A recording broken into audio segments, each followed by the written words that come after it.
Officers from the Medina Police Department received a call regarding a female who was potentially armed with a gun.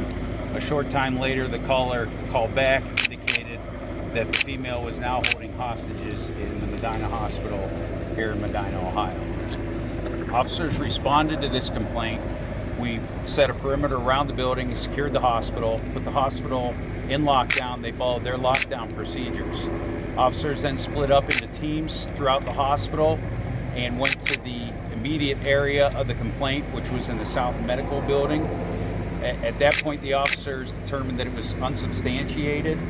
The officers then developed 2 additional search teams. We searched the hospital room by room, floor by floor, and determined that there was no suspect that was armed.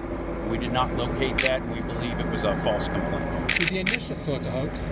We believe it was a hoax. The initial thing was a call into the hospital to report this, or did someone physically say it in the building? It was a call into our dispatch communication center. So there's somebody in a gun in the medical professional building or the hospital? In the medical building, yes, sir. So next. Yes. Was there any announcement made over the PA system relating to that hoax? Yes, there was. Can you describe that? The hospital was put into lockdown. Their active shooter procedures were enacted, and the hospital was locked down at that point. Do you know who made the call? No. What are you going to do to try to find out who did this and what kind of charges and manpower? Well, we'll begin an investigation immediately, and we'll attempt to determine who made that call.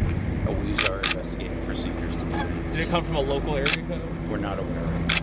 Can you talk about what this does to resources to put all of them into something like this when it turns out to just be a hoax? Obviously, it's a drain on resources. We had close to 150 law enforcement officers from a variety of agencies here assisting us, and we thank all of them.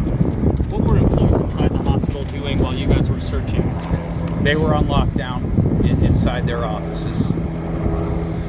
Was there any impact to hospital operations as far as patient care or anything like that? Of course, initially there was an impact to hospital operations. One of the first things we did once we entered into the building, we deployed officers into the critical areas, the ER, any type of surgery, the ICU. So we had officers staged there so that they could maintain their operations. So those doctors and nurses were still working? Yes. Were employees told that it was a hoax? They were just given the all clear, and we sent out a communication to them letting them know that it was all clear and that we did not find a suspect. In this day and age, with the threat of active shooters, can you talk about what you have to do to be prepared for these situations and how did it play out for you in this situation, not knowing if there was actually one initially? Well, we prepare and train for this, and of course, when we get a call like that, we take it as if it is a fact, and we clear the building just to make sure. Chief, is there any likelihood that that there may have actually been a person and that they just vanished for some reason or somehow between that call and the time that you were able to respond?